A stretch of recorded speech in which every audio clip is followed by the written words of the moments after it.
couple on the east side, deep to LA. I put one in the valley. I got 6 or 8 of those. Okay. No, maybe Bill said, maybe. Come on, man. Hey, Andy, Yes, sir. don't let me forget that commercial. Oh yeah, that's right.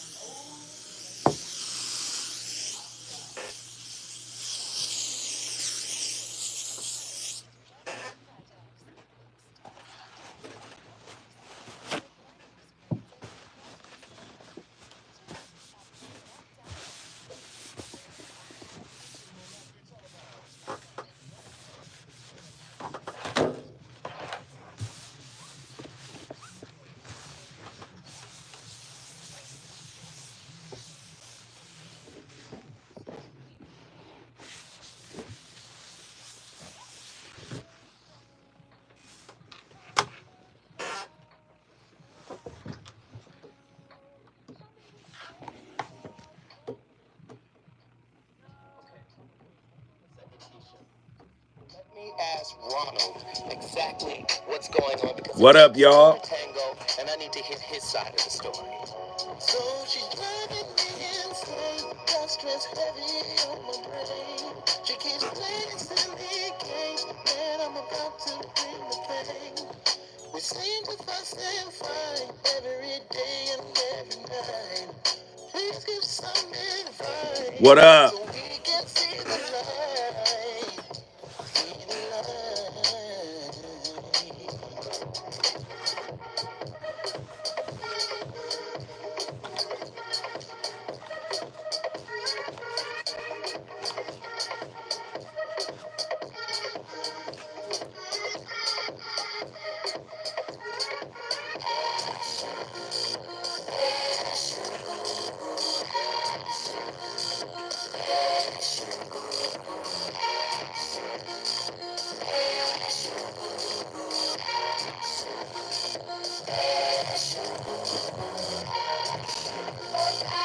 Hit that like button. Let's go.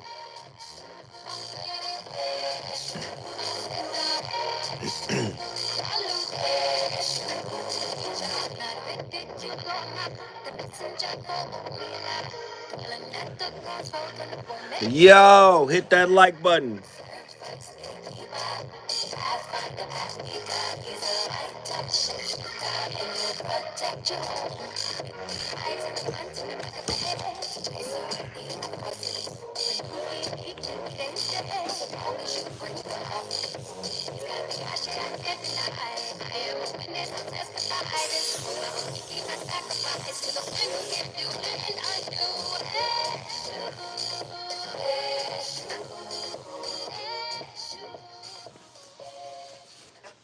I already know somebody's feelings are going to be hurt by what I'm about to say today. Family, welcome back to my channel. This is Dismissible Me, where I speak only about dismissive avoidant attachment from the perspective of someone who's had a dismissive avoidant attachment style.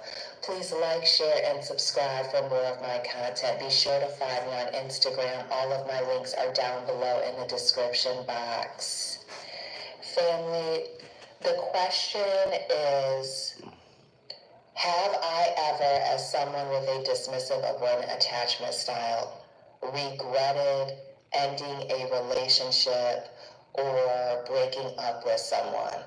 And I think there's like a two-part answer, which is yes and no. Have there been times where I have ended things and then thought, maybe I pulled the trigger on that too quickly? Yes, I've had those thoughts.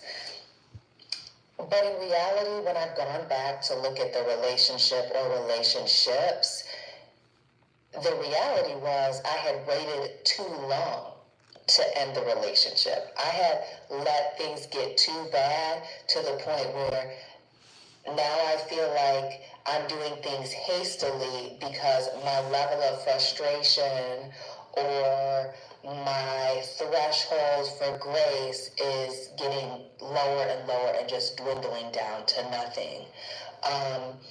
But do I feel regret, or have I felt regret about ending a relationship, like, oh, I wish I could be with this person again, that's not something that I would be able to say that I connect with. There's not one person from my past that I wish I could have a second chance with. Not one. And that doesn't mean that I hold any grudges. It doesn't mean that I totally dislike these people. It's not that. It happened. Things worked out the way that they did. And if I were to be dealing with that same person today, I wouldn't even be interested in them. There's nobody that I've moved on from that I'm now interested in. Everybody doesn't go through stages of regretting their... I see that my niece, who selects these videos, and I don't hear them until you hear them. I see she's trying to trigger me. She's trying to get me to pop off. This is a person with a dismissive, avoidant attachment style. Now, if you know anything about attachment theory, John Bowlby, Mary Ainsworth, right? Again, they are the founders of this thing. Attachment theory. There are 4 attachment styles. Only one of them is secure. The other 3 are insecure. The dismissive avoidant type is the person whose full range of emotional expression while in their formative years was not accepted by their parents. So they had to go inside. Independence, being by themselves, self-soothing, pulling away, seeing intimacy as an attack. All of this is part of the makeup of the dismissive avoidant. And the way this lady is talking, she talks like she's okay. Now, she didn't talk about what she did to pull away. She didn't talk about how some of the narcissistic traits that determines whether or not a person has NPD and avoidant traits overlap. She didn't talk about none of that. So we don't know if she discarded her exes. It would make perfect sense for her to say, I don't feel like I did anything in the name of sweet baby. Oh God, this is leading us to our topic. My niece did this to me on purpose. She just talking like it's whatever. Now, I've seen this lady's videos before. She is literally wearing a ski mask. Yeah. Oh, and come on, man. Sound normal, right? Sound like, yes, and I wouldn't. And, I've never. Oh, God. Tonight's topic, courtesy of one of our longtime listeners, love this brother, Dallas, Texas, is in the house with this topic. Relationship leftovers. Are you spinning the block to eat and complete a spiritual meal with the one who triggered your original lesson? Spinning the block, oh yeah, it's a new term for, reconciling with your ex. Is it a good idea? Is it a bad idea? I want to know what you think. The number to dial, 1-800-920-1580. I want to hear from you. Have you done it? Was it successful? Did you do it? And was it a complete dumpster fire? I want to know your thoughts. 1-800-920-1580. Revisiting an ex can rewire your brain like a double-edged addiction, craving. What? Rewire your brain. Reconciling with someone can rewire your brain? My mind is blown. 1-800-920-1580. I want to know what you think. Revisiting an ex can rewire your brain like a double-edged addiction. Craving comfort that once nourished or relapsing into toxic cycles. Science warns betrayal may dull trust's sweetness, hooking you on a roller coaster of hope and hurt. Yet studies also show some couples rebuild stronger bonds post-breakup by addressing past wounds, much like transforming bland leftovers into gourmet meals with fresh ingredients and care. Philosophically speaking, it's a dance between Nietzsche's internal or eternal recurrence, repeating mistakes, and quantum growth, choosing to rewrite history with hard-won wisdom. Metaphysically speaking, soul contracts may demand revisiting old relationships in order to heal some karmic debts. What are the risks? Losing yourself in old patterns, maybe? What are the rewards? A renewed partnership seasoned by time and maturity? The choice, right? The choice you have. Rehearse the past or cook up an entirely new future. Can reconciliation, the second time around, according to Shalimar, be better than the first attempt? 1-800-920-1580. Get to your phone lines. Get ready, get ready, get ready, get ready. Why your brain hostages itself to emotional terrorists. Man.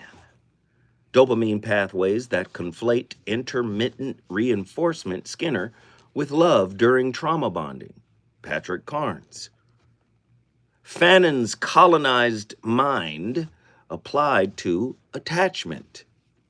Enslaved neurons pledging allegiance to abusive relational frameworks. fMRI studies shows nucleus accumbens activation when recalling abusive exes surpasses secure partner memories. What does that mean? In other words, it seems like the abusive exes are locked into your brain even more so than your secure partner's memories. Ancestral post-traumatic slave disorder, a throwback to yesterday, Dr. Joy DeGruy as karmic Stockholm syndrome, souls reenacting captivity across lifetimes.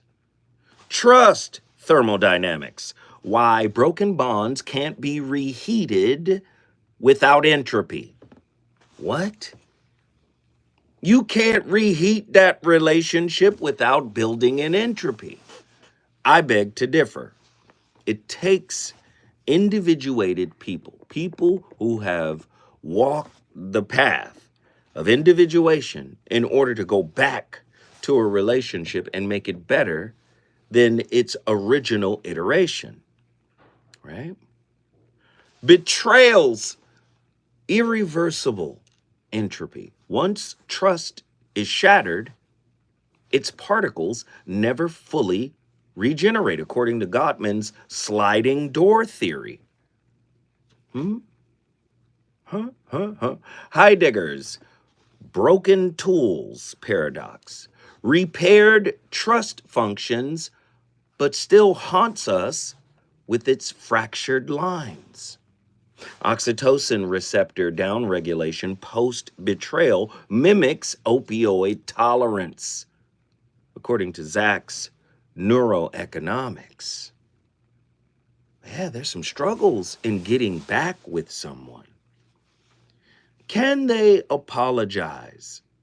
Are they different? Can they be accountable for what they've done, what they've said, how they behaved?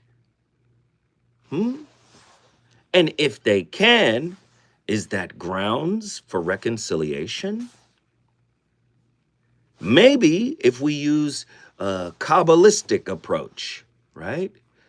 Tikkun in the Kabbalah, also known as soul repair, requiring both partners to become cosmic glazers for their shattered covenant. Is that even possible? See, I'm asking people to transcend their own wounds. I'm asking people to transcend their ego. I'm asking people to go through the process of individuation in order to heal a relationship. I think if you don't heal on your own, go on your own journey, your own hero's journey, if you don't do it, going back to a relationship is going back to a potentially fractured pattern. Now, we already know people love their norm, right? Especially if their norm was broken, fractured. If their beginning story was broken and fractured. I'm here to tell you, whether you like it or not, your intimate relationships mimic that pattern. If there hasn't been serious work to heal what nurtured you or, didn't nurture you in the beginning, if you haven't done serious work to heal that, that is home. That brokenness is home. And I know people don't want to hear it put that way, but I'm sorry. It is what it is. Tonight's topic, neuro-gastronomy. The umami of delusional nostalgia in sex. Hippocampal hijacking, nostalgia's dopamine marinade, overpowering prefrontal taste buds. I know you don't. Just getting back with a ghost, does it make sense? Who they were might not be who they are now, right? Body dysmorphia of memory, limbic systems, edit exes, 23% more attractive post-breakup, according to Fisher's fMRI data, right? Tantric shadow work, using sex to exercise, not exorcise, not exercise, exercise, not climax, ancestral erotic wounds. An erotic wound? Yes. My God. An erotic wound, according to Queen Afua. Karmic leftovers. Are you thinking about getting with a relational leftover? Are you thinking about going back to the relational ice box? Yeesh. And heating up some old beef? Hey, when we come forward, we're just getting started. The voice of reason is on complete fire already. When we come forward, if you think I'd started, trust me, I haven't begun yet. The reasons that we fear, our feelings won't disappear. You're listening to the voice of reason with Zoe Williams on KBLA Talk 1580. What up, y'all? Can I get everybody to hit that like button for me, please? Can I get everybody to rock that like button and call in? Don't wait till the second hour. We get a crap ton of calls in the second hour. If I can get early calls, I will get y'all in here earlier. Okay? Please hit the like button. Please hit the like button. Show your love. Show your support for the show. Hit the like button. Thank you, brother. I see all my people in here. Of course, there are people in the background that ain't gonna say nothing, which is quite annoying.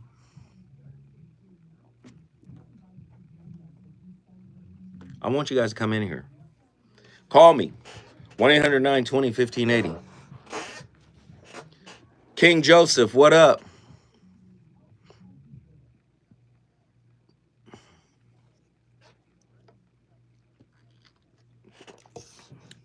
They listeners, I know, but I'm good at this, so they'll listen too long. What up, Nzinga? Nzinga, I can't even front, man. I wish you were in LA for this relationship roundtable. I really wish you could have come. I wish, of course, Attila could have come. I wish Heru, True, of course, John Gilbreth. I wish all of y'all, Pretty Brown Mimi, King Joseph, it would have been fire if y'all could have come to the relationship roundtable. But it was a complete success.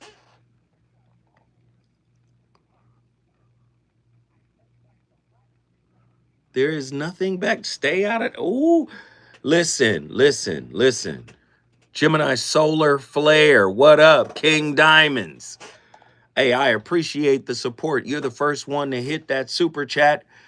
Please, everybody, like his donation to the channel. If you guys want to hit us with a super thanks, because that's really what it is. It's gratitude. It's gratitude for the show. It's gratitude for the platform. It's gratitude for the content. If you guys have any level of gratitude for what I do, for the thoughts that I bring to the table, please, it doesn't have to be a grandiose gesture. It could be what the brother just did, $1.99. There's a $sign down at the bottom of the chat, right down at the bottom. We call it twos infused. Drop a 5, drop a 10, drop a 2, drop a 3, drop whatever you want, but please drop something. You could do it at the super chat button, the super thanks button, or you can send it directly to my Cash App. My Cash App is $Zoe What Netter. $Zoe What Netter. I got a crazy playlist too. I hope y'all can hear it.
Let's just ban every avoidantly attached person from dating.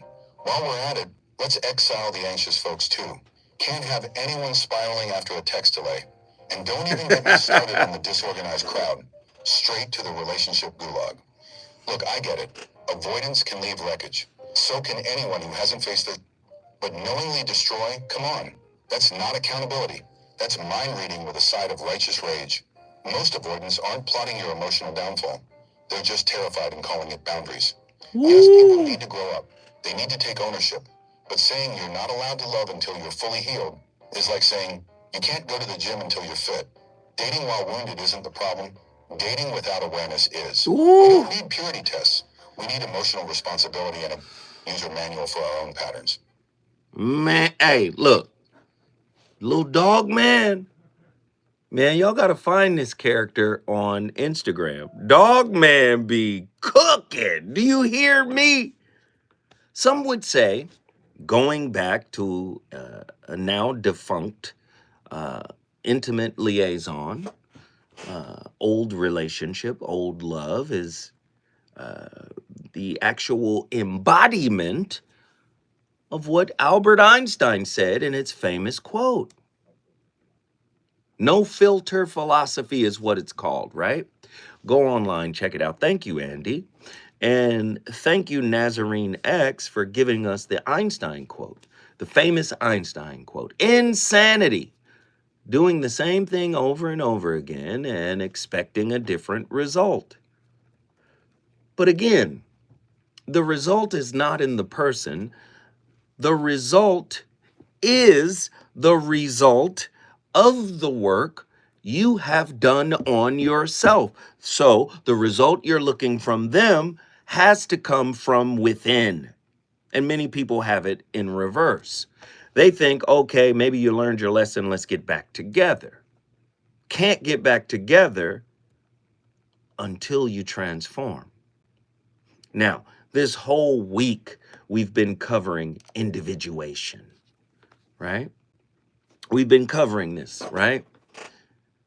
I've even said the real matrimony, the real marriage is individuation. You can't say in one breath, the most important relationship you'll ever have is the one with yourself, and you're not at least working towards individuation. This is how you become, right, a whole person. You can't look at other people or people you're dating as your better half. Ooh. I know you didn't like that. Your better half is inside of you. Your better half is you. And until, you get that understanding, you'll be looking externally for something better than you. Well, if it's better than you, right? If it's your better half, right? You've already diminished yourself. You're a masochist now. You're an intimate masochist because you made your answer external, when in fact, it has always been internal. Karmic leftovers. When your soul's meal plan includes poison. Repetition compulsion, according to Freud, as spiritual bulimia. Binging, purging, toxic partners. Nietzsche's eternal recurrence as hell. Reliving the breakup on loops until lessons digest. You want to get the work in? Do you? Man, it can only work if you're healed, or at least on the journey. When I come forward, the voice of reason, I'm going straight to the phone lines. Let's get it. Relationships. Got you confused? Need some straight talk? This is where you get the unfiltered truth about love, relationships, and everything in between. He breaks down relationship dynamics. What up, y'all? No nonsense wisdom and practical advice that actually works. Never tastes Tackle the good. questions you were afraid to Gotta ask. put it in the Giving you oven answers. or stove. Ah! You're inside the voice of reason with Phil Williams on KBLA Talk 1580.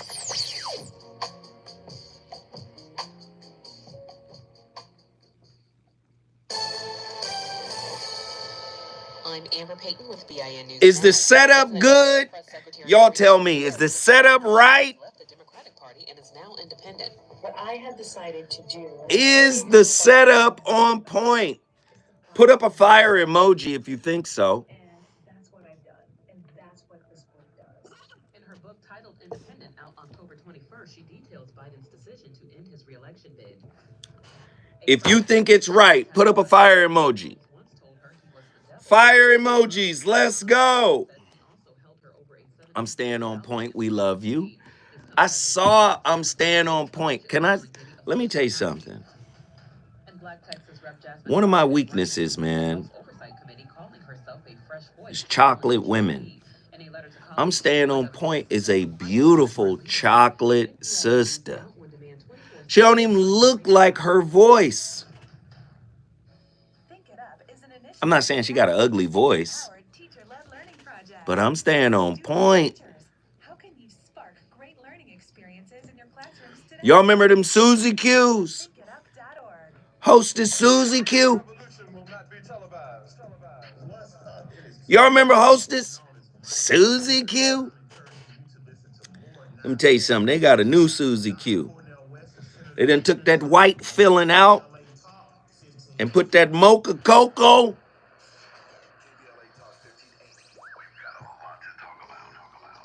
Devil food dime. Yes, sir. Uh-huh. Yes, sir. She's a devil food dime. Yes, sir. The city of Los Angeles has work source centers across the area offering free. Oh, yeah. I saw her. I was like, huh.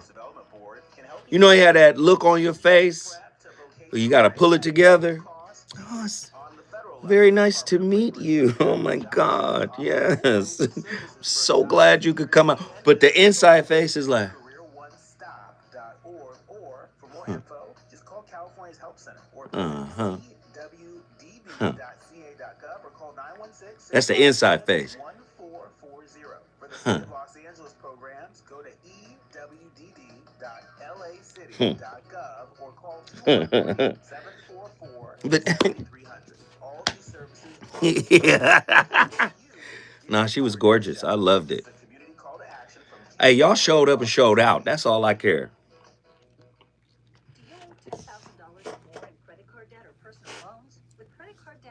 The Devil Debbie Num Num is crazy. Hey, thank you guys for the likes. You guys have done a great job on the likes. I appreciate it. Those who qualify and enroll for this relief program will only have to pay back a fraction of what they owe. This is not bankruptcy or a debt consolidation loan.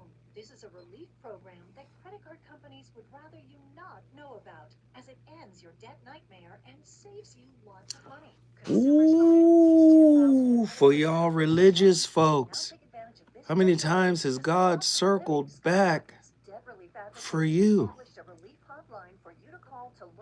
Hey, man, if you don't call in and put this work in, oh, he's already here. It's on. It's on.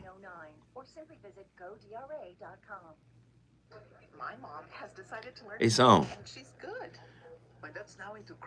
When the music changes, so does the dance. The proverb applies to reconnects. Is there rhythm? Is there rhythm or an off-key no? You can sense just like the music. Oh, just like the music in sinners. Stay woke. Boy, I hear you. Brother Zoe, wishing you the best. Hey, man, hardly surprised. I appreciate it. Even God has limits. He does not keep allowing you to revisit the same. Ooh. Hey, listen, y'all got to come in because it sounds like y'all on one right now. I want phone line. I want it. I'm coming to y'all.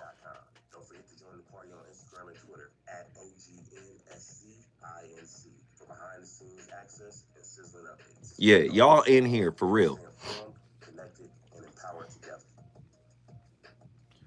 1-800-920-1580.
that when we talk about this spinning the block, for women in particular, or maybe even men, because I'm sure men think like this as well. You know, if you're going to spin the block, are you spinning the block because of your values, your principles, and morals are not in alignment?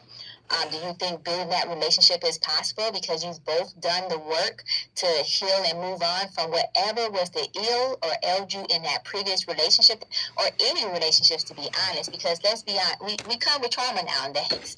We come with trauma, we come with drama, and if we haven't healed from that, and particularly if that trauma and drama was caused by that previous relationship, is it really worth getting back into that? Because you do have to put in that time, you do have to take that effort and rebuild your relationship. And so as part of that, you need to be clear and direct with what your wants and needs and even your boundaries. I think. Hey, she was cooking. She basically said exactly. You guys have to understand. I'm listening to these clips with you. I haven't heard them before you. I'm listening with you, okay? And I just find it quite interesting, you know, that young lady was so on topic with regards to what we're talking about tonight. Fire information. I loved every moment of it. I hope you did too. The Voice of Reason is on complete fire tonight. You already know how I do. Before I get to the phone callers, I have to do this, okay? Because it's important that the KBLA army, the KBLA coalition, the fans, the people who listen, the family. You guys are not fans, you're family. You guys got to get this information. It's vital. All right. Our KBLA 1580 4th anniversary events are fast approaching, and seating at all of our special events is very tight. Have you registered at our KBLA1580.com website? If not, let me encourage you to stop whatever it is that you're doing and do this right now, so you don't get left out. It's important. I don't want you to miss all of the festivities. Trust me, all of the festivities are completely free, but the seating is limited, and it's important that you go register right now at kbla.com. Go there now, all right? I want you to do that. It's our 4th anniversary, and we want to celebrate it with you. If you are planning to join us for our 4th anniversary celebration and barbecue on the Juneteenth holiday, we're asking everyone to bring a food gift card or any amount of money. The gift card is of any amount, doesn't matter, right? For the victims of the Altadena fire, grocery store chain or restaurant. We're grateful for whatever you can bring to help the families still displaced by the wildfires. So go to our KBLA1580.com website right now and sign up for the events you plan to attend. All of our anniversary events are completely free, but seating is limited and you must register. I just want to say thank you. Go do the work right now. KBLA1580.com. Register. Now, back to tonight's topic, because it's a doozy. Relationship leftovers. Are you spinning the block to eat and or complete a spiritual meal with the one who created or triggered a profound self-awareness lesson within you? I've got callers on the line, and I am eager to know what they have to say about tonight's topic. Is it folly? Is it foolishness to go back? Is it a bad idea always, or is there something to this trauma bolognese, simmering old wounds into false nourishment? That's heavy stuff, man. Adverse childhood experiences, aka ACE, that score, that cuisine, the higher your trauma, the tastier dysfunction feels, according to Faletti. Right? Is that crazy? The higher your trauma, the tastier dysfunction feels? Are you pulling up a table at the penance buffet? When apology language, right, becomes spiritual binging. Chapman's apology language is weaponized as emotional self. I don't even want to give all of it away. I just want to know what you think. And now's the time to tell me. We got Detroit in the building. Detroit, what are your thoughts on tonight's topic? I think an ex is an ex for a reason. Go there. Well, if you separate, and you can call that growing apart, that means you're on your own path and you didn't align at that time. And I understand there's that saying where it's like right person, wrong time. I still think that's not exactly accurate, because if I'm, for example, on the level 7 of where I want to be in understanding and values, and for a person's ex to be viewed as maybe a 4 or a 5, it's very possible for that ex to catch up, and it's expected because people do grow. But once they reach the 7, the person who is already at 7 is possibly at an 8 or a 9 at that point. Even if they were able to catch up, it's like the feeling of having to raise your partner isn't exactly great. So if you're coming back to that, are you really claiming a prize, or are you settling? Interesting. Very interesting take. Very interesting take. Guess what you just did? Do you know? I have no clue. You just brought Detroit, Michigan in the building. Listen, when we come forward, we're going to Dallas, Texas. One of our favorites is on the line.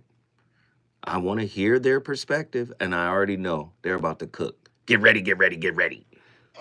Is it good to you? More Voice of Reason with Zoe Williams when we come forward. If you need to hire, it seems like the whole process can be exhausting. You search resumes, wait for the right candidates to apply, set up initial interviews. It's a lot of time and work. What up, y'all? Thank you, sir. Subscribed. I appreciate it.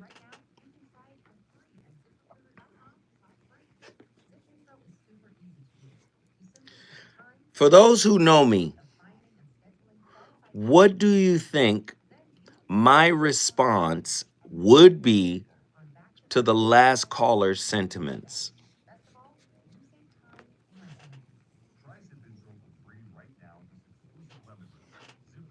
What do y'all think?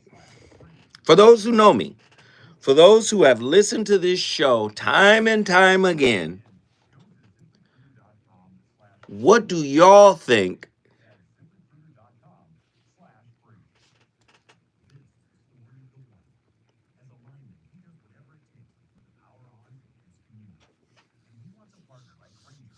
Please type it.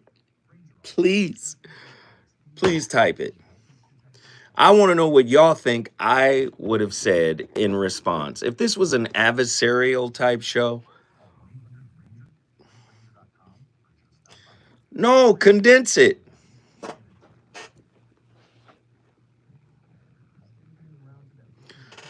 No, if you were listening to the show, the last caller said some things, had a perspective, right?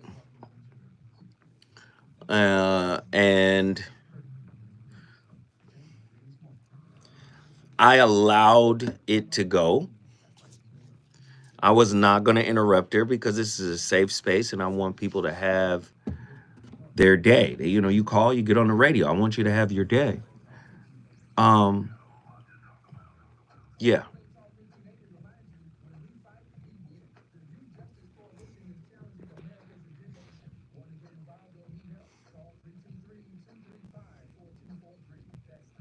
So y'all not gonna tell me? But it will be challenged in love. That's fair.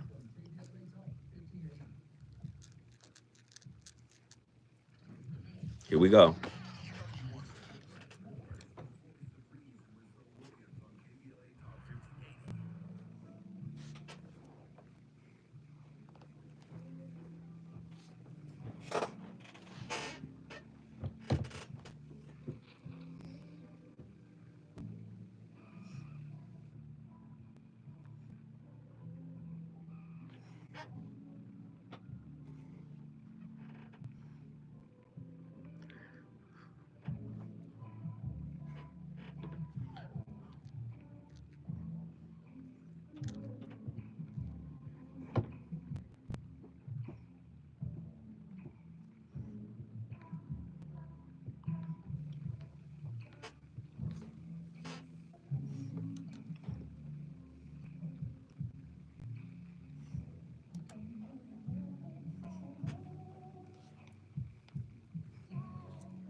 There's been hurt in childhood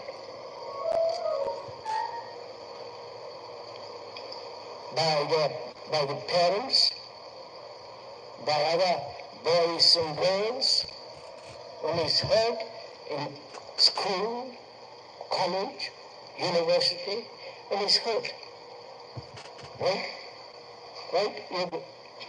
Now, that is, now I'm 50, and when he's 50, that's past. The hurt is behind. And you're asking, can that hurt, ancient, old, the past, in the past, can that be totally wiped away? Right? That's the question. Right, sir?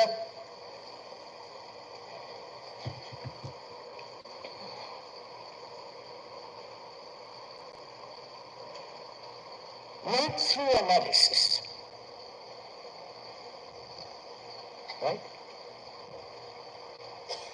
Did I go into that? That is, if you are here for the first time, let me briefly state it. The analyzer thinks he's different from the analyzed. Right? The analyzer is not hurt, but the analyzed is hurt. So the analyzer, who thinks he is not hurt, who thinks he is separate, is going to examine the hurt.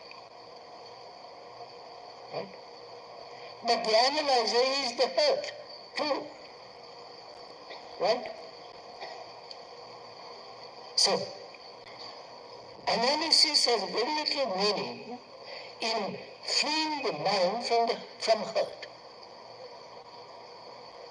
When one sees the analyzer is the analyzed.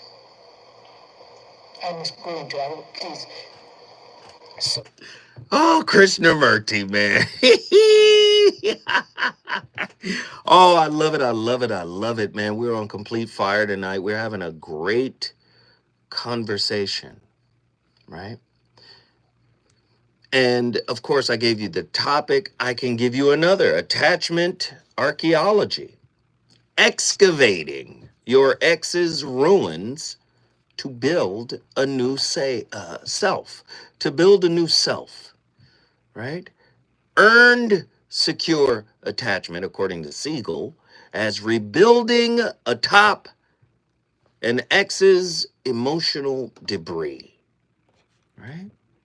Walter Benjamin's Angel of History, facing the wreckage while being blown into growth, right?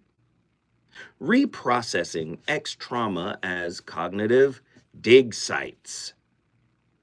Why would you ever go back to an ex?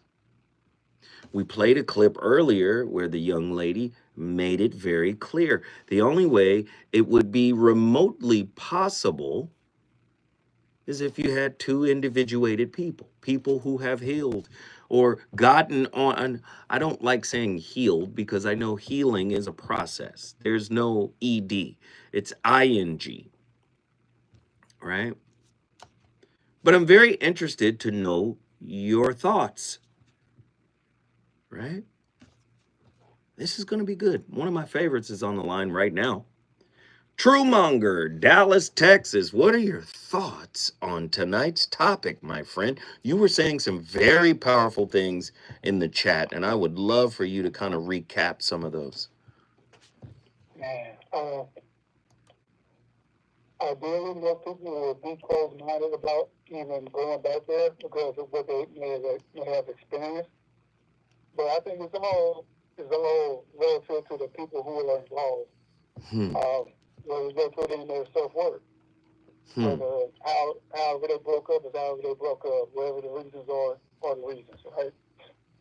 Maybe they need to get away from each other in order to go back on this journey and grow a little bit more.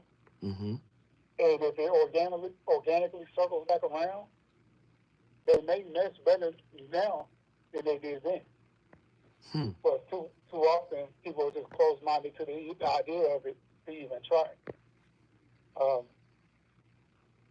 Like the last caller said, exes are exes for a reason. The very reason could be that you there were some lessons there that you needed. And maybe you needed to break apart from that person in order to figure out what those lessons were really trying to show you. And you may just move on to somebody else. I like the way you said that. Are you saying sometimes the breakup is actually like the shovel in the dirt and it's breaking up the soil and thus revealing the lesson? I like that. It's like planting more seeds. That's good. And then you go back on your journeys, you learn your lessons, and like I said, if it organically comes back around, give it a shot. What would it hurt? And that's the key word. That's the key word. Organically comes back around. So sometimes people try to force it just because they don't want to be lonely and they feel comfort there, which, if that's the case, that's always going to be a problem. Because old wounds will come back up and neither one of you will know how to handle it. But if you put in your self-worth, when certain situations come back up, you ideally should be able to handle it better. But it all depends on the people involved, whether they're willing to put in the work or not. Right. Whether they're willing to understand each other, let alone themselves. A lot of times people aren't honest with themselves. 100%. They're not honest about the role they played and why it didn't work out the first time. Like I said earlier, I wouldn't be here if my parents didn't circle back around. So you're the byproduct of the second time around. Keep going. I'm listening. This is good. And I see examples of it in my own family, where it worked out and where it didn't. I think the second time around gets a bad rap. What are your thoughts? It does, because a lot of times maturity plays a part in that. And people don't allow people to grow in their minds. They just hold on to whatever image they had when things fell apart. And they hold that person to that. Well, along that person is going on their journey, going through their lessons, going through hard times, good times, whatever. And they're growing in that process, and they're maturing in most cases. Yeah. While you sit back holding them in this box, say they did me like this, so that's all they're ever going to be. That's not always the case. And when people do that, that's on them. That's not on you. I love that, bro. I love that. Guess what you just did, my friend? Dallas, Texas is in the house. If you want to bring your city in the building, All you got to do is call me at 1-800-920-1580. When revisiting an ex, do you seek a connection with the person, the evolved person, the person that may have started the individuation process, or the familiar pattern? Which is your choice, the person or the pattern, right? A neurological loop where dopamine rewards familiarity over growth, right? I want the person to have transcended whatever insecure pattern they may have had. And I am hoping that I myself am different if that is the case. If trauma bonding creates addiction to relational chaos, according to Patrick Carnes, does spinning the block risk reenacting a Skinner box pressing the lever for intermittent reinforcement? When we come forward, the voice of reason gonna keep it cooking for the second hour.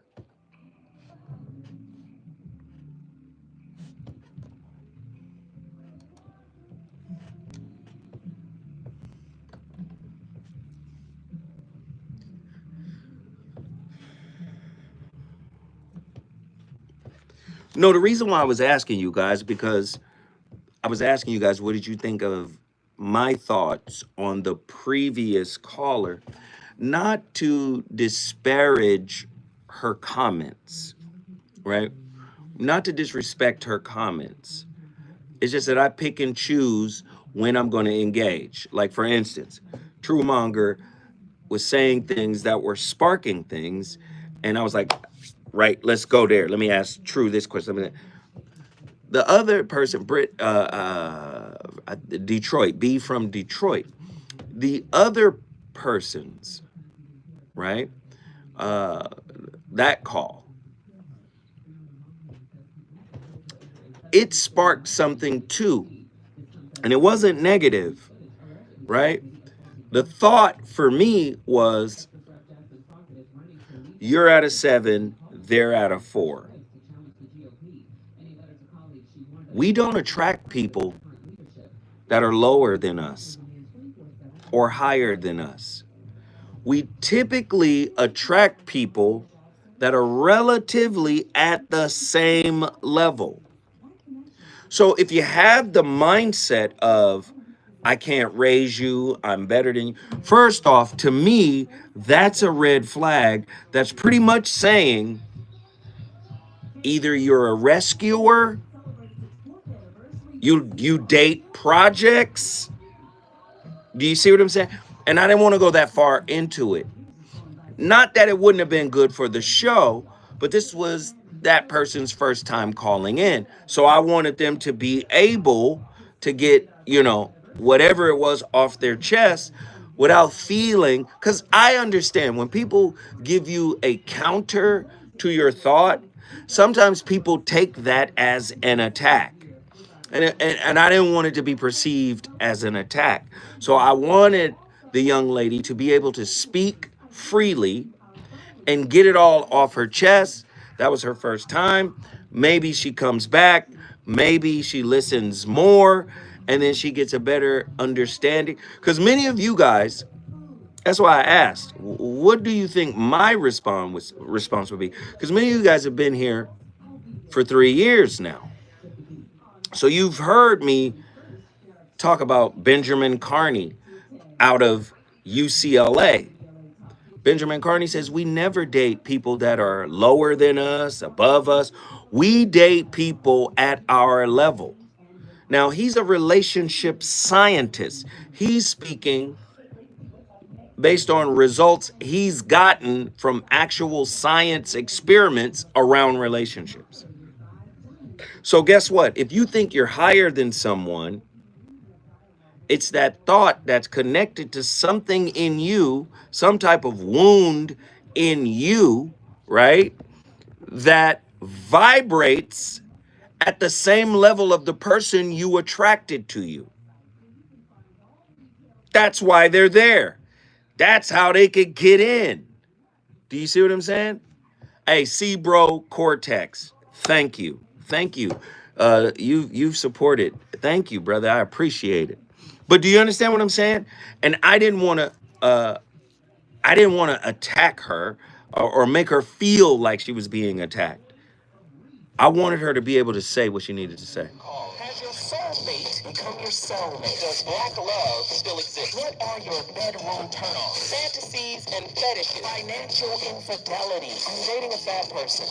Are they worth the wait? Trust me, this gonna be crazy. I love the heavy. The child wasn't his, and you still Yes, we do. It's a very heated topic. Oh, that right. Mama's baby, daddy's maybe. I just have so many questions I want to ask you. I don't like the kids. This gonna be way up there. He told me he had a vasectomy. I'm pregnant. Betrayal has been committed. Hit you with a bad life routine. How does he maintain his humosity? He likes it when it pinches the lip. Why can't you open up, brother? Agreed. On the inside, they don't show their weaknesses. No, she Attila is over here gangbanging. I love it. That's why y'all got the wrench. So, good evening to everyone, and thank you, Swamiji, for inviting me here to this truly inspiring symposium. It's so nice to be in the company of people who are not sectarian. Such a relief. So, indeed, over the next 2 days, we will be going through this text by Pardon Atisha. Atisha was born in 982 in Bangladesh, which at that time was called Bengal. And apparently he was the son of a king, and in due time he left home and became a monk, and eventually became a great scholar. He also went to Sumatra in Indonesia and spent 12 years there studying these Lojong texts. This Lojong, it literally means mind training, but it's much more to do with training your attitude or training the heart. It's not an intellectual thing, really. So after coming back from Sumatra, he was told by his particular personal deity, the Bodhisattva, the Buddha, Tara, that he should go to Tibet. But he was, by this time, he was quite elderly. I mean, he was probably around 60. And to go in that time all across the Himalayan mountains into this, what was regarded as a very barbaric country. So he resisted. And meantime, in western Tibet, a king named Yeshe had invited him to come to Tibet, and he said, no, I'm too old, I can't come. And so then Yeshe, meantime, was attacked by outside forces and taken prisoner and put up for ransom for a certain amount of gold. And so his son, Jangjuk collected the ransom, and then his father, who was, kidnapped, he said, don't give the money for my life. I'm too old anyway, it's not important. Take that gold and offer it to Atisha and tell him that, what the reason we managed to collect this much amount of gold for him. So they did that, and meantime the king was beheaded. And so they went to see Atisha again. They explained to him the sacrifice of the king in order that Atisha would please come to Tibet. So then, of course, what could Atisha do? And so he then went to Tibet, and he stayed there until his death in 1052. So he lived to be about 70. He lived for about 10 years in Tibet, and he had an enormous effect on Tibetan Buddhism, actually. And personally, I do now feel that what kept Tibetan Buddhism on the straight track was the influence of Paudanatisha Choroatisha. He really was a very, very important event in history of Tibetan Buddhism. So we're going to go through this text. He of course, wrote several books and commentaries which are very famous in Tibet, but this is quite short and manageable. The point with this text is that one doesn't have to be a Buddhist. It is, I think it's a very, it just covers the spiritual life. And the reason why this Buddhist text is important, because it goes back to the great work of Krishnamurti. When Krishnamurti talks about having a vacant mind. See, the reason why the past, right, is so alluring is because it happened, or what happened in our formative years also contributed to our sense of self. So even if it's fractured, disjointed, inconsistent, it becomes what Krishnamurti called the known. And this is why his first book and probably seminal work is called Freedom from the Known. And I've been saying it for a long time. Many people will go back to their known, no matter how toxic it may be. But that's only one scenario when thinking of reconciling with an ex-partner. If the partner, and I've always asked, if the partner is better, if everything you complained about them, right, they outgrew, they evolved from, and everything that was perceived as a shortcoming within yourself was transcended and transmuted, and you organically come back into the same orbit, would it be a bad idea? As Truemonger elucidated in his story, man, his parents had him on the second go round. The question now becomes, could the second go round be even better than the original experience, right? Could it be even better? But it's difficult to say because many people are self-unaware. And in being self-unaware, what you brought into the first iteration of the relationship, chances are you will bring that to the second iteration of the relationship. Self-awareness is the key, right? Once you become aware of what it is that makes you undateable and unrelatable, once you become aware of your potentially insecure attachment style, once you become aware of how that attachment style or a mother wound or a father wound or any type of dysfunction that molded you from your beginnings, once you become aware of that, now you're responsible for it. You're the caretaker of it, and that's the self-work. Remember, many people make the relationship work more important than the self-work. But the reason why there's so much relationship work is because self-work is ignored. Do you see? So you put the onus on the partner and the relationship to do the work. That's why marriage is work. Relationships are work. But what if you were individuated? Would they be as much work? Do you see? So it makes perfect sense to me that if someone was, doggedly dedicated to transcending the broken mold that they came from, right? The broken mold.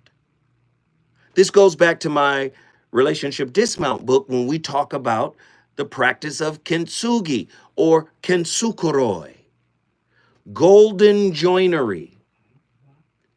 To recap, samurais loved tea. And one famous samurai had a favorite teapot, and the teapot was accidentally broken by an assistant. Right? This is 2015. This is 10 years ago I wrote this. Right? The samurai says, hey, guess what? I'm going to kill you. If the artisans can't put this thing back together, I'm going to kill you. Because this was my favorite teapot. So all of the artisans got together in a think tank. How do we put this thing back together to satiate the samurai? So they had a couple of attempts, and a few people lost their heads. They put it back together with staples. That's not going to do it. It was a beautiful teapot. So then one artisan had the grand idea, hey, what if we piece this puzzle back together and join it with gold? So the adhesive was mixed with gold powder. And now every broken crack was filled with gold. It was so beautiful. It was more, listen to what I'm about to say. It was more beautiful after having been broken. See, sometimes that reconciliation can be more beautiful after having been broken. Do you see? That's where the individuation piece comes from. Every crack put together with gold. Now it looks like gold veins in a jade pot. It became so popular, people started breaking their dishes just so they could rejoin them with gold. But here's the problem with most folk. Most folk put themselves back together after the breaking of a relationship with the adhesive of resentment. Get back.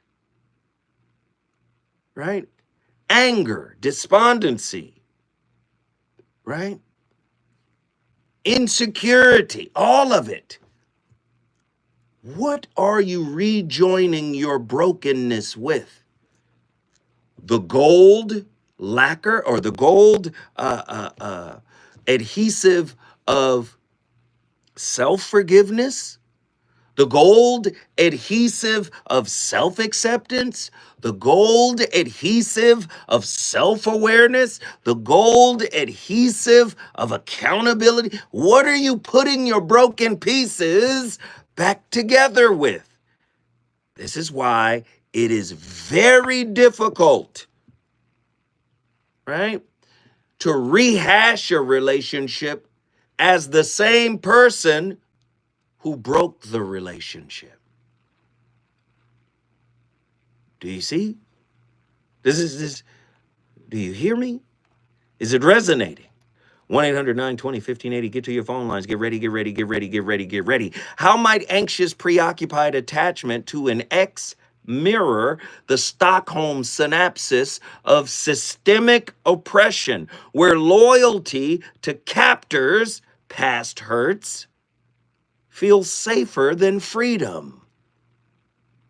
Could reconnection serve as exposure therapy, rewiring neural pathways by confronting triggers together? Or merely rehearse old wounds? Babette Rothschild. What unmet childhood needs, inner child work, compels you to seek completion in someone who already failed to meet them? 1-800-920-1580. Do you see? is reconciling with an ex-karmic digestion, finally metabolizing a lesson your soul left unfinished, or spiritual procrastination? If relationships are mirrors, according to Murty, what unresolved shadow self do you see reflected in this person's eyes? Does unconditional love, according to Carl Rogers, require releasing the ex as a character villain in your story, or revising the narrative to include their flaws?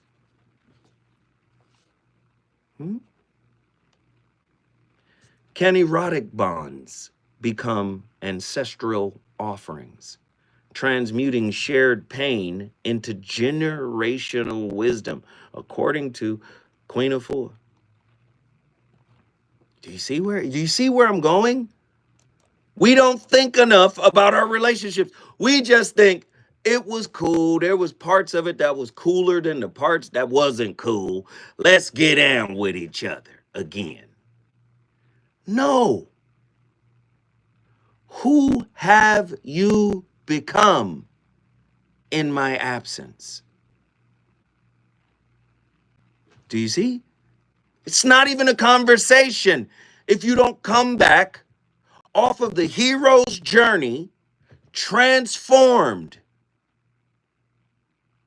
When Luke Skywalker comes back home, he's a fully realized Jedi. You have to come back as a fully realized Jedi. The child, the small child that we were when we were together. We can't come back as that child. When we come forward, guess who's going to the phone lines?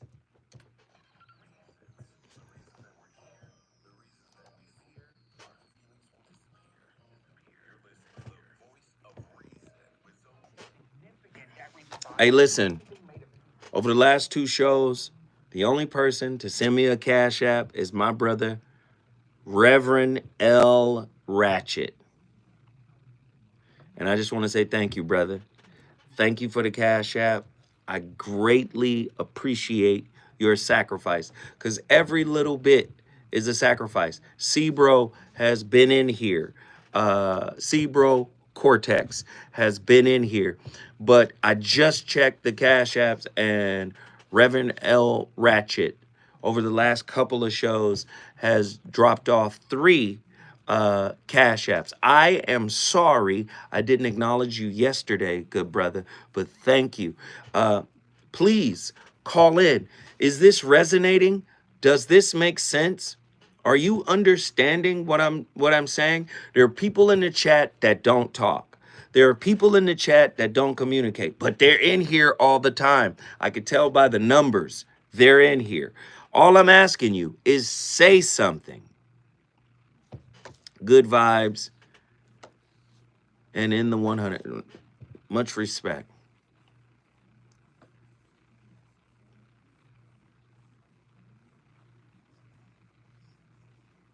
Say something. And call. 1-800-920-1580. 1-800-920-1580. Hey, yo, all right. What up, Jack Brazen? Thank you guys for the likes. We got 62 likes and 61 people in here. Thank you, Cbro Cortex. Basically, you single-handedly got us up to $13.99 on the super chats. If you guys appreciate it, if you like it, if you think it's good, please hit that super chat, the super thanks, and show some love. Altheria Robinson, blessings and healings worldwide. Amen, amen, amen. Ashe, ashe, asheo. Thank you.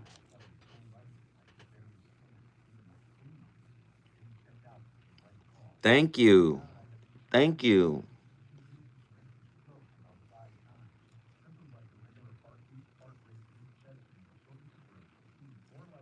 Made some time. It's all worthwhile. We appreciate it. Thank you, Cbro.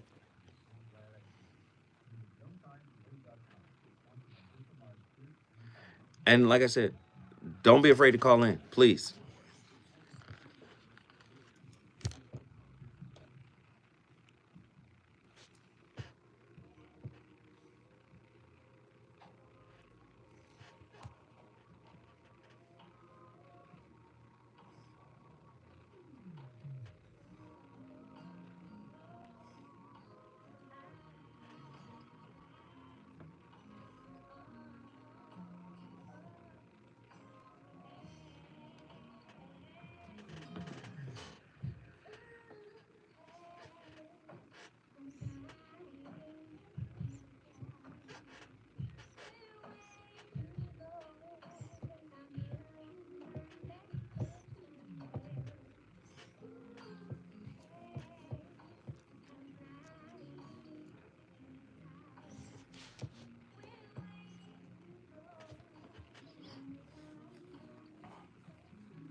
You know, a lot of times what you all don't realize or believe is that you have the power.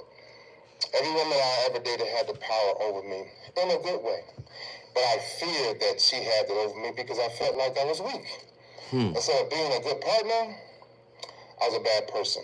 So what happens is every time you allow a person to come back over and over and over and over again, you're not only teaching them how to treat you, but you let them come back and you accept them and you think that they're getting better, they're changing. It doesn't happen that soon. They have to go away and leave you alone and respect you, respect your boundaries, and say, hey, look, I'm going to leave you alone for 6 months till I get myself together, Lisa or Tanya. What happens is not only do you teach them how to treat you when you let them come back, you're telling them that you would never, ever leave them. So that's why they keep coming back. You have to change that narrative and change the way they see you and change the way how they feel about you and make them respect you. Hell to the no. We got to play that one more time. Because that was hot monkey grease right there. Who is that, Andy? This is my first time hearing it too, ladies and gentlemen. Who is that? Leon Walker Jr. Leon Walker Jr.? No, he got to hit us one more time. One more time. You know, a lot of times what you all don't realize or believe is that you have the power. Every woman I ever dated had the power over me in a good way. But I feared that she had it over me because I felt like I was weak. Instead of being a good partner, I was a bad person. So what happens is every time you allow a person to come back over and over and over and over again, you're not only teaching them how to treat you, but you let them come back and you accept them and you think that they're getting better, they're changing. It doesn't happen that soon. They have to go away and leave you alone and respect you, respect your boundaries, and say, hey, look, I'm going to leave you alone for 6 months till I get myself together, Lisa or Tanya. What happens is not only do you teach them how to treat you when you let them come back, you're telling them that you would never, ever leave them. So that's why they keep coming back. You have to change that narrative and change the way they see you and change the way how they feel about you and make them respect you. Now, here's the rub. Many of us choose to leave people alone. We're calling it boundaries, but really we're afraid of what messing with them will reveal. Oh, I know you didn't want to hear it put that way. Because most of the times our most difficult relationships reveal the most about who we are. Our most comfortable relationships conceal the most about who we are, for the most part. This is why we use standards as boundaries. Oh, no, Zoe, don't do that. Yeah, because when you're unhealed, those unhealed wounds are co-authors of your boundaries and standards. So now all you're doing is looking at the end result of how they behave. And usually that's predicated on not trespassing across a wound. See, sometimes these difficult relationships exposes you. I told you, if relationships are a mirror, you're being reflected back to you. Now, I'm not saying go back and get with the toxic person, the abusive person. I'm saying sometimes it might benefit you to go back to the person that challenges you. Ooh. See, many of us break up with folks who challenge us. We will label challenging us as abusive, as obstinate, as stubborn. Ooh, I know you're not ready for that, right? Let me ask the question this way. When you ask what makes you feel safe, are you mapping their amygdala or your own? According to Porges and polyvagal theory. Are you mapping your amygdala where the strong emotions are? See, all this is self-awareness, and so many people are not self-aware. So the person has to capitulate and conform to what the wound demands. When you ask, what makes you feel safe? Are you mapping their amygdala or yours? When we come forward, I'm going back to the phone lines. I'm going down to the South. You already know what it is. Got you confused? Need some straight talk? This is where you get the unfiltered truth about love, relationships, and everything in between. He breaks down relationship dynamics with no-nonsense wisdom and practical advice that actually works. Tackling the questions you're afraid to ask and giving you the answers you need to hear. You're inside the voice of reason with Phil Williams on KBLA Talk 1580.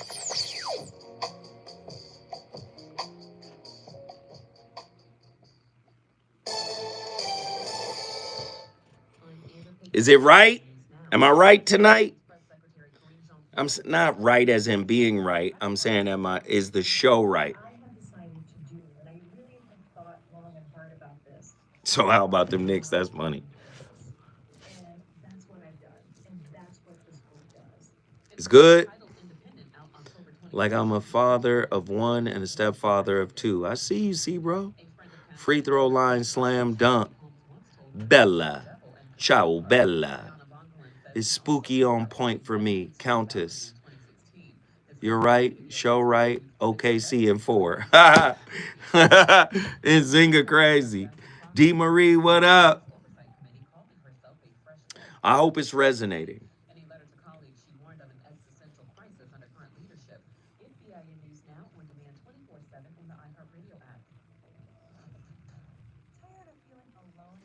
Is it resonating, y'all? Talk to your brother. Share your thoughts. You guys are not calling in, so you might as well talk to me.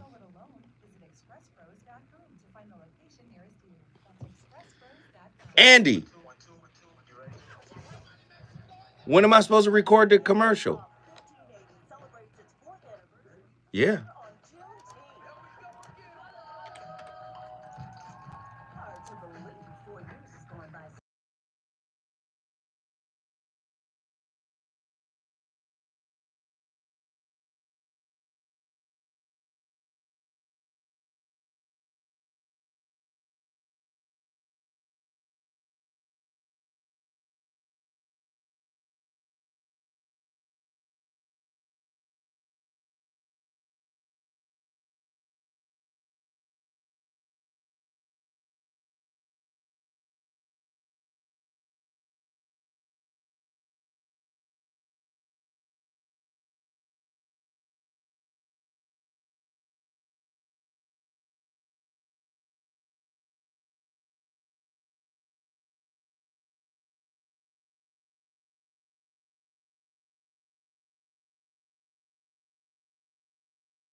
Yo, yo, yo, yo, yo. I'm back. Yo, yo, what up?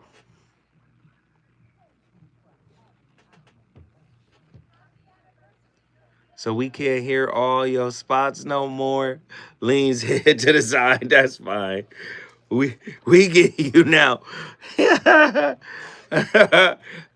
Oh, professional ass. Oh, okay. Oh, y'all funny. I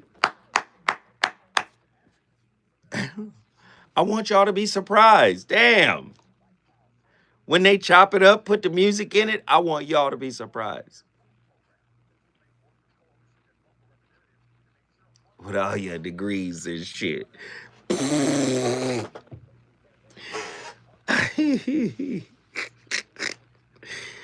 Oh, y'all clowning me. I love it. Keep it coming. Keep it coming. I love it.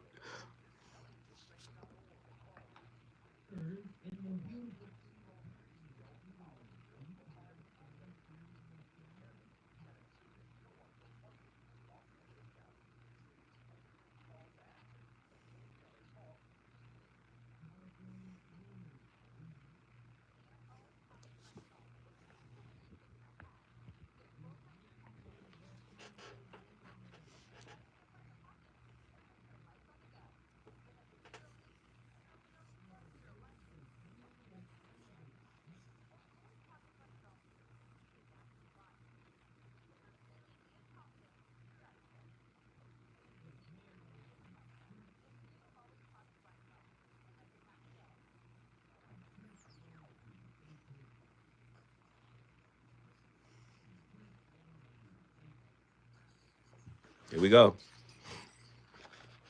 Have y'all been listening to the playlist? The playlist is called tonight.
That women that chase men are big or bring themselves into a place, belittle themselves almost for a man, that's embarrassing for me. To me, that's very embarrassing. And so I did not want to be in that place of being embarrassed. So even though my heart wanted to beg, wanted to, ask you all of the questions of why and we can work this out and I'll do better, whatever the case may be that women go through after a breakup like that, that you were expecting more, my mind said no. You're not going to do that. You're going to maintain a certain posture. You're not going to go calling, beeping, texting, whatever the case. It was beep pagers then. So, we had the reader pagers and all that. And you're not going to send all these messages. You're not going to drive by his house. You're not going to... Dangerous message. Not all women are anxious, preoccupied, and thus chasers. We got to stop like universalizing women who chase. Like, listen, some people are chasing something bigger than just the person, right? They may have been conditioned to chase. Listen, everybody you meet is a skillet. What? Yeah, like Big Mama's cast iron skillet under the stove. That skillet has been seasoned. Look at seasoned skillets, right? Or people as seasoned skillets. That seasoning is conditioning. And when you don't know, you can't just, women should stop chasing. Like, don't universalize the statement, okay? Everybody is, every person you've ever met is conditioned with something, okay? All right? Yes, chasing is not good for either gender, male or female, men or women. How about that? Okay? We got to stop creating like these, unidirectional guilds to protect one gender, right? They looked at all black people as, well, they have a higher tolerance for pain. That's how the medical system looked at everybody. Sure, you can cut into them without anesthesia. They can take it. That's how the medical system looked at black folk. Not just black women, but black men too. Such a fragmented society, and we frame our arguments in this way as well. It's really ugly. But back to the topic. Can two people re-meet, or do they merely project revised fantasies onto old scaffolding? Right? You got to tear down the old scaffolding. You got to tear it down. You have to become anew in order to renew. Listen, somebody meme it. You have to become anew in order to renew. Any relationship can be renewed when you become anew. When you free yourself from that seasoning, right? From the conditioning. Does that make sense? 1-800-920-1580. We got Davey Lee from Arkansas in the building. Davey Lee, one of my favorites. What are your thoughts on tonight's topic, my friend? Personally, man, I think it's a great topic for what I'm going through right now. But, well, tell me about it. What you going through? It's kind of personal, man. You my brother, man. What? How can I help you? Well, like, okay, I'll give it to you then. Like, I'll be talking about a little situation with my mother or whatever. But she has schizophrenia, bipolar disorder. So today we had to bring her to the hospital, you hear me? So it's just like certain things people go through. Sometimes you gotta not renegotiate, but sometimes you gotta go through things in order to properly get it right. You hear me? Like a sort of sense of spiritual atonement, maybe. Sometimes you gotta revisit or revise certain chapters in order to move properly with it. So you gotta have more sense of care, more sense of urgency. Sometimes more sense of understanding. Right. About somebody else as well as yourself. So maybe that's what it's about sometimes. I wouldn't advise nobody to go back to a past relationship, but I don't know what they've been through to make them close. So, it is what it is. You got to think about, it is sometimes the comfortability of the connection, but at the same time, when you share something with somebody, you can't tell nobody they're wrong or right. So, they're going to bug it out if they want to. So I have a question for you, because you're my brother. You're not just a voice on the radio. Yes, sir. So, I'm going to give you my email address, but I'm going to ask you a direct question, my friend. How can I support you? Because that's not easy. When I hear you speak, I hear the voice of one of my closest friends, my brother.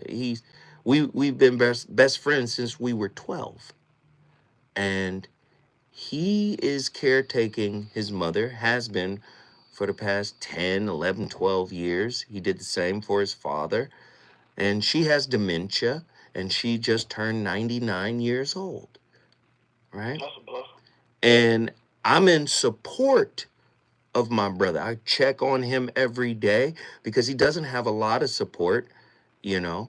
And I check on him every day. I check on his mama. She still remembers me, you know. She be talking crazy to me because she hasn't seen me. But she be like, bring your tail, boy. Bring where you at, boy. You know. You understand? Like, she pop off on me every day, but it's all love. You understand? So I know you're going through it. My question is, how can I be in support of you? What can I do? I'm going to give you my email address, and you can answer that question offline. And brother, in any way, even if you just got to holler at me, like, hey man, let me holler at you for a minute. And you understand what I'm saying? Whatever I can do to support you. You feel me? Appreciate that, man. You know? I got you, man. I got you. Let you get back to it, baby. Hey, Do your show, baby. guess what you just did, though? I just brought y'all to the sticks, man. I brought y'all to Arkansas. Down to Arkansas. You know what it is. If you want to bring your city in the building, all you got to do is call me at 1-800-920-1580. And for my brother, my email address is VOR106@gmail.com. That's VOR106@gmail.com. Shout out to Davey Lee. I'll holla.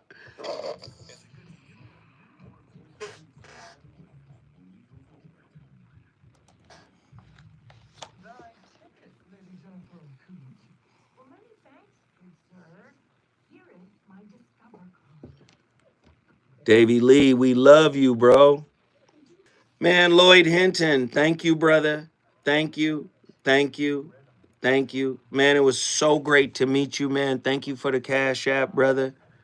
Thank you. Thank you. Thank you. Thank you. Thank you, Lloyd Hinton.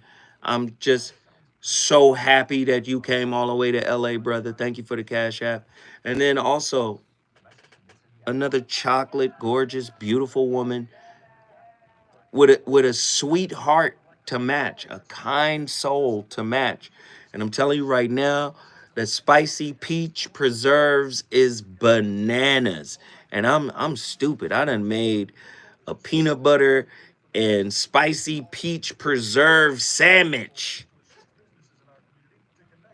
Cali Soul, thank you for your Cash App as well. We got three Cash Apps tonight. I appreciate it. Thank you, thank you, thank you, thank you. Just a sandwich, bro. A real ass sandwich.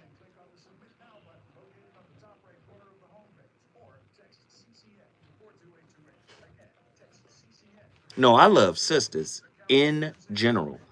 Light skin, mocha, red bone, chocolate. I love sisters.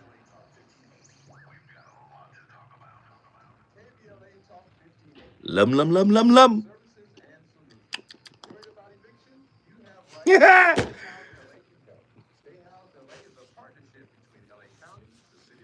Shug Mac 510 in the building. You just took us to 17.99. Much love, Big Brother Zoe and family. S'mores, candy cane, manila fudge, sugar, num num.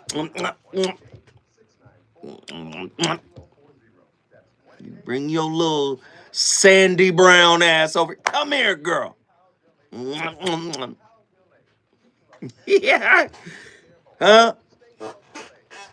Bring your little caramel.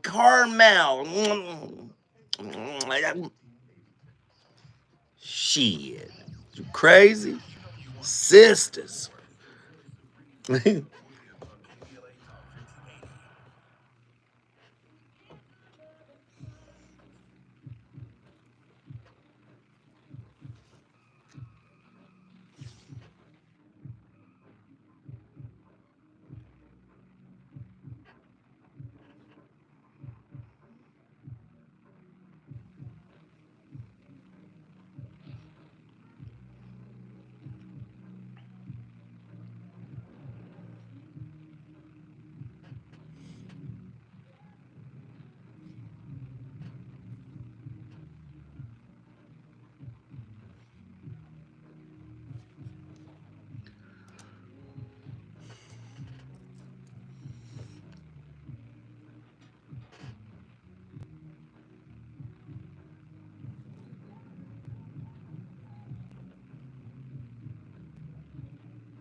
Hey, Tony guys here, popping in.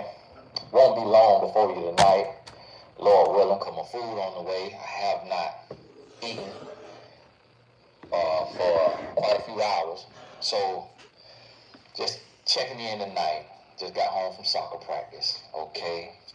But you know, I was receiving some messages, and one thing it made me think about is really what we call the cutoff game, and where you could cut somebody off. And that's the number one thing that I really see so many women struggling with. And you got to think about it, like how many men do you see struggling with their cutoff game? 1 out of 10. You know, most men, you make him mad, you getting cut off immediately. Silent treatment, then it go to silent treatment, then it go to distance, then it go to talk to you every now and then it go to you just cut off. You see what I mean? But with women, for whatever reason, and Nah. I love the brother, but you can't pander. I can't let you pander. Where's the empirical data to support what you're saying? Why do you think there's so many bottom hurt brothers out here now, tripping on women, hating on women? You can't, listen, man, you can't say that, bro. I know you want to grow your audience. I know, no disrespect. I know. Kevin Samuels had the model. I get it. What's the other brother that was married to the girl that was cheating on the girl that all the women was following because he was fluffy, kind of buff? What's the man's name? Come on. And then he got exposed for cheating on his woman, and then they came together and sat down. Derek Jackson. Come on. You know, I just see so many men, they have a stronger cutoff game than women. Are you kidding me? Come on, don't just say stuff. Cite your source so we can understand where this is coming from. We can't do relationships with the eye test. You know, the people, he didn't even frame it that way. Like, well, the people I'm around, this is what I've seen in my experience. He's speaking with blanket license terms. Don't do that.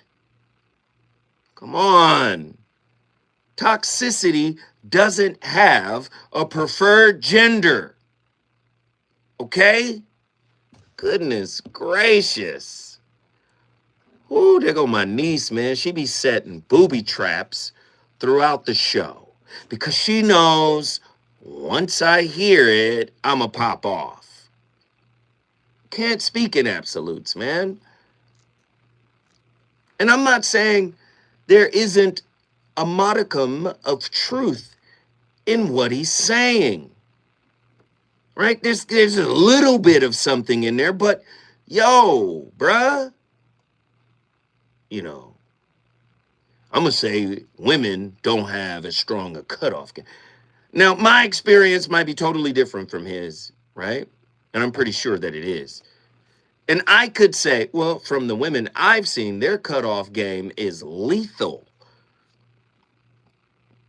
right? But that doesn't make my perspective the universal truth. So we have to be careful, right? You can't do surgery with a butcher knife. It has to be skillful and exact, right? You have to support what you're saying with some kind of, clinical, empirical research to make that kind of assumption, right? And you guys remember, we talked about E prime, using English without is, the verbs is or to be. That's what scientists use because they really don't know what a thing is, right? That's what the fourth dimensional mathematics are telling them, like language is not good enough to explain what reality actually is. So they've they've shifted to E prime, which was created by Alfred Korzybski's general semantics. And he says is and verbs like is and to be create what he calls logical fallacies. And that was one. You can't just say men's cutoff game is better than women with no empirical support for that kind of assumption. And no disrespect to the brother. Back to my topic. The alchemy of leftovers. Can trust be reheated? The metaphor of relationship leftovers, those half-eaten emotional meals stored in the psychic freezer, invites a radical inquiry. Can time, like a cosmic microwave, transform old residue into a new feast? Or does reheating only amplify the rot?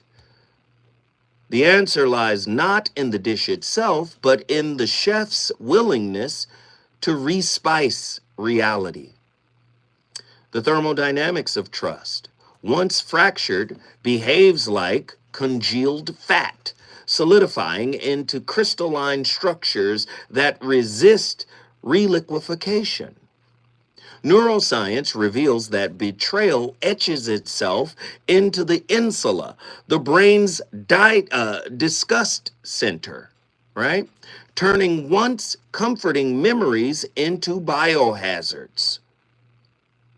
To reheat trust requires more than warmth. It demands molecular rearrangement.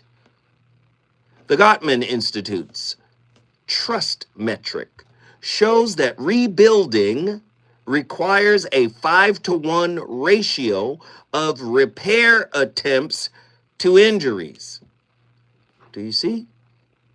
We need to create an alchemy that changes what was into something that has never been. Does that make sense? Flavor evolution versus mold. Marination, time, let's marinate on it. Come back later, a couple of years, versus mold. Leftovers improve when enzymes break down proteins into richer umami if stored properly. Relationships might follow similar biochemical rules. Marination period. Time apart allows emotional disappointment to kind of just settle down a little bit, right? We have to learn how to tenderize resentment, right? Contamination risk, right? Unprocessed trauma grows into psychosomatic mold, projection, right? And repetition compulsion. It toxifies the dish. Listen, I start these conversations, but it's really up to you to finish them. We have to have deeper conversations about intimate relationships, or they will continue to be funhouse mirrors that are constantly reflecting the things we ignore. I'm the voice of reason. I'll be back tomorrow with another slapper. It's my Friday. I'm a holla.